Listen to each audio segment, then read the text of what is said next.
Hello and welcome to the review. Today, we're going to be going over Hunter the Reckoning for White Wolf, World of Darkness.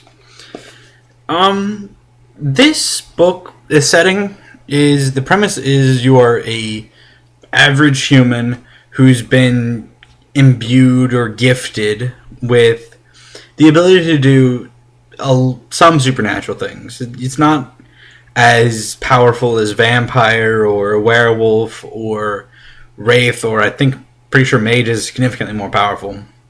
But so you get a little bit of power. I mean, it really is not much. You're just like, here's humans, here's you, here's about every other monster. Yes, it is off the screen.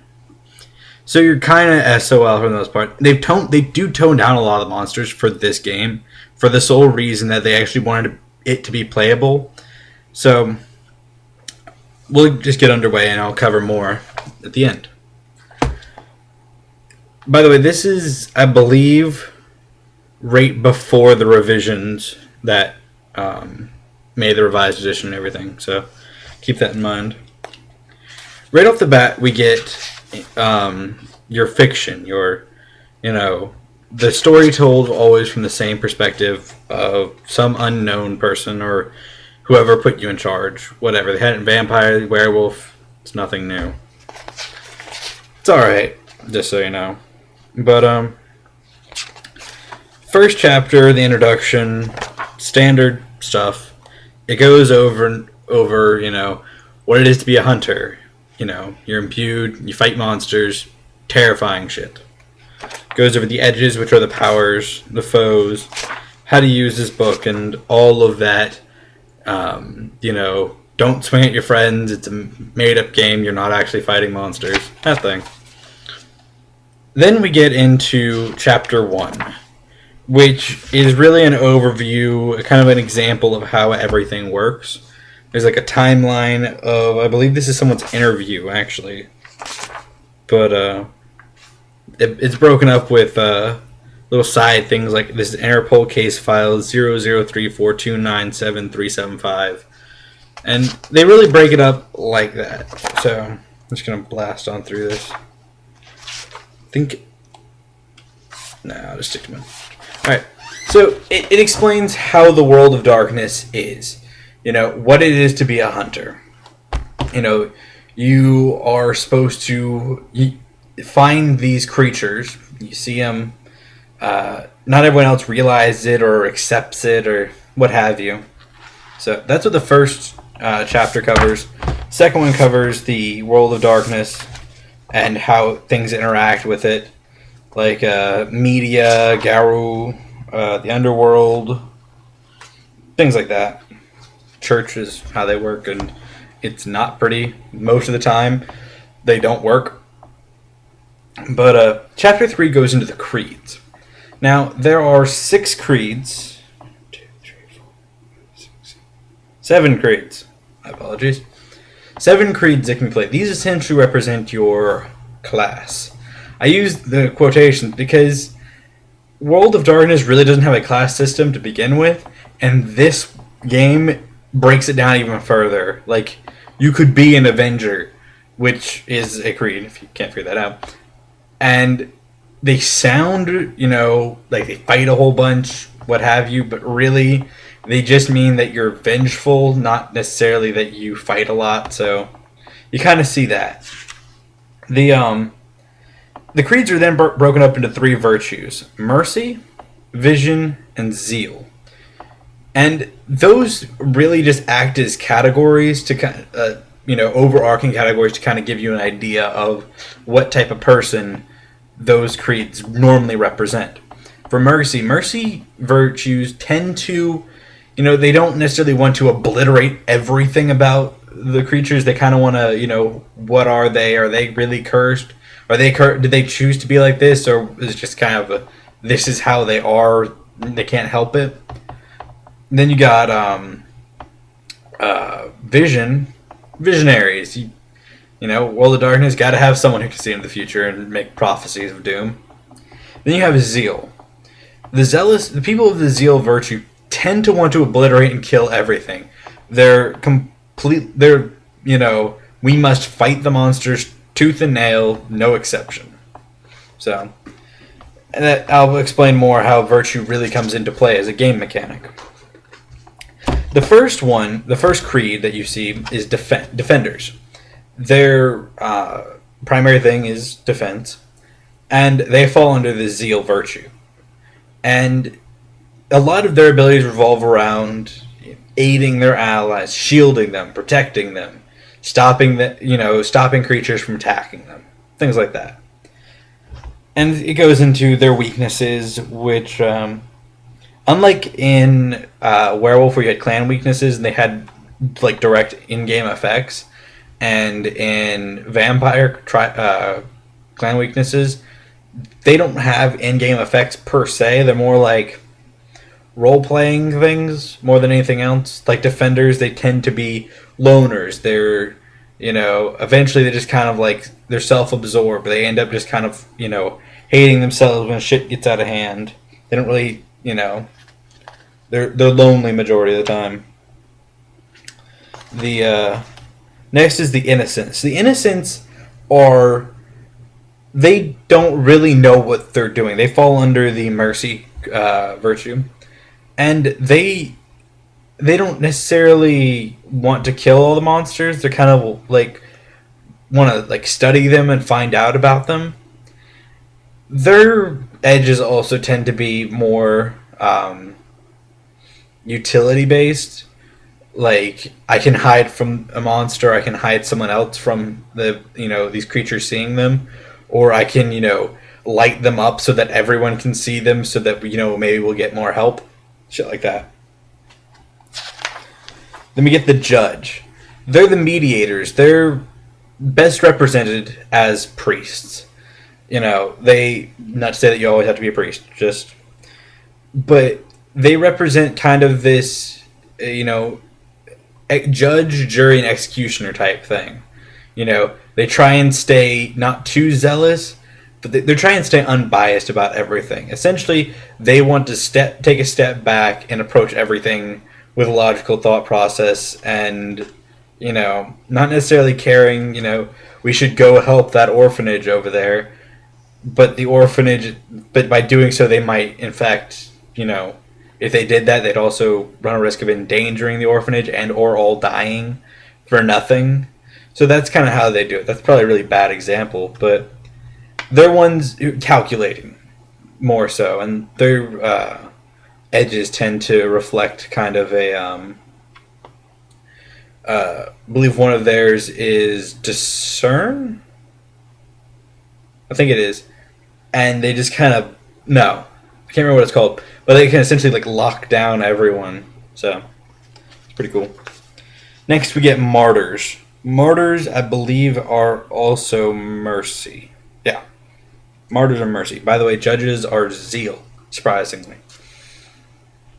But martyrs, they tend to be, as the name implies, self-sacrificing to the most part. They're portrayed as, they're the type of people who would sell all their belongings to buy, the gear for the hunt, and end up with absolutely nothing because they've sold everything for their friends. That's the type of person. Their abilities tend to be reflected by attack, risky attacks. Then we get the Redeemer. They are mercy. They are healer types. They're the ones who want to help the monsters. They're, maybe we can actually help this vampire. Maybe we can, stop the Garou from going crazy.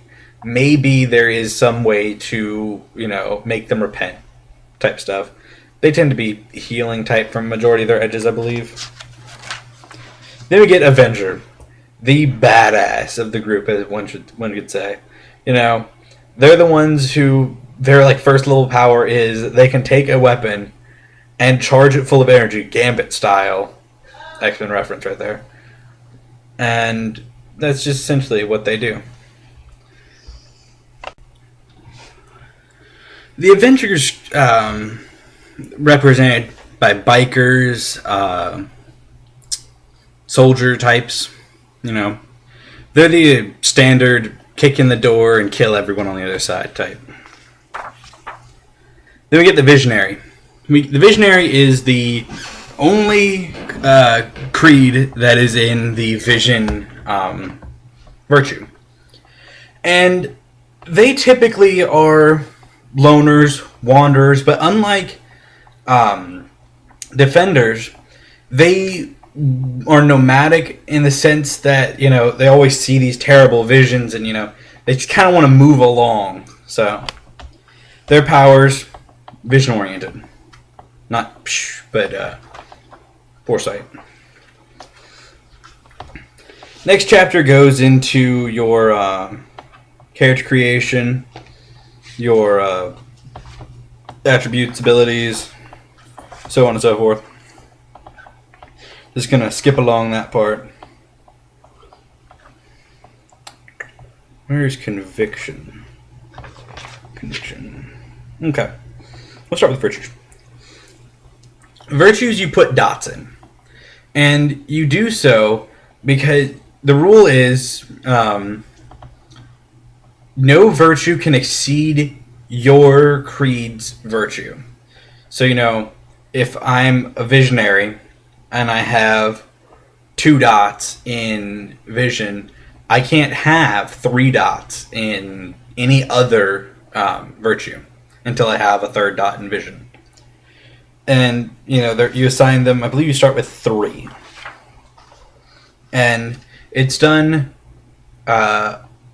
each dot costs, I believe, equal to the amount before it. And each edge costs, what is it? Is, because you have to have, it's 3 dots in one gets you a level 2. So, I think you have to have, to get another level, you have to have equal amount of dots as the thing you're trying to get. So, level 1 costs 1. However, to have a level 2 edge, you have to have 3 points. To have a level 4 edge, to have a level 3 edge, then you'd have to have 6 dots. I believe that's how it works. And the virtues give you access to your edges, which you then buy with the points that you've allotted to a virtue. Then you have conviction. Conviction is like the blood pool or gnosis of the hunters. Conviction has a lot of uses. They allow them to use their powers, and the other one is they can use it to use their second sight. Second sight allows them to pierce through a monster's disguise and see something for what it is. They may not know or sense what it is. They may not actually know what per se it is. Like, they can just see something. Like, if they were to pop it near a vampire, they'd see that isn't human. That is kind of like, they get a little bit of what it is, but then they have to figure out if it was a vampire or not. So, moving along. By the way, they are not immune to damage. They can't soak. They are humans. They are squishy, squishy, squishy. They really do not work well with, like, in the event that they ever actually saw a Werewolf the Apocalypse built werewolf, they would get ripped to shreds. Much like really anyone, but that's not the point. We move into the following chapter, has combat system, the system in general, how the edges work, newly imbued. And then it goes into, I believe the following chapter after that is monsters. And it just kind of uses their dumbed down versions of monsters. They're not nearly as terrifying as their actual brethren. Something cool is we, in the appendix after all of that, we get to things like Hunter Code, which is actually a set of glyphs. This is just some of them that hunters use and learn, become like they just know when they become imbued. And each glyph means something. So what you could do is you could then take that and in your game write them down. And if you had a long running hunter game, your players might actually begin to learn what those glyphs are, and they just see that, and you wouldn't have to tell them, but they'd actually know it, which would be pretty cool. I've never actually had a Hunter game run that long, but then again, I've never really had a World of Darkness game run that long. Then we get, types of gears that they should have, goods. I mean, these aren't really, required. These are just kind of, ideas. Then we get sample organizations, epilogues. I mean, the book is... Ultimately, I know that Hunter the Reckoning gets a bad reputation the majority of the time because it did dumb down a good bit initially how certain monsters should. And whereas I understand why they did that, it really, some things would rip things to shreds. I mean, come on, some of these weren't really meant to play together. A Apocalypse Werewolf against pretty much any other World of Darkness game line, Werewolf would win almost all the time. And Hunter the Reckoning, I think you could actually run it with the proper monsters, an actual Masquerade Vampire, an Apocalypse Werewolf. And that would actually force your players to have to think before they actually did anything. Which I think would really help with the entire mindset of Hunter. Is if your players, the first time your players do anything, they're going to get fucking killed, probably. The guy who in the back runs away in the end, he'll survive. But everyone else probably will die. But from then on, your players would understand, they do have to think. Well, I think that'd be an interesting thing to see, so I might do that, actually. But, I personally enjoyed it, and I haven't actually played Hunter the Vigil. I want to, but...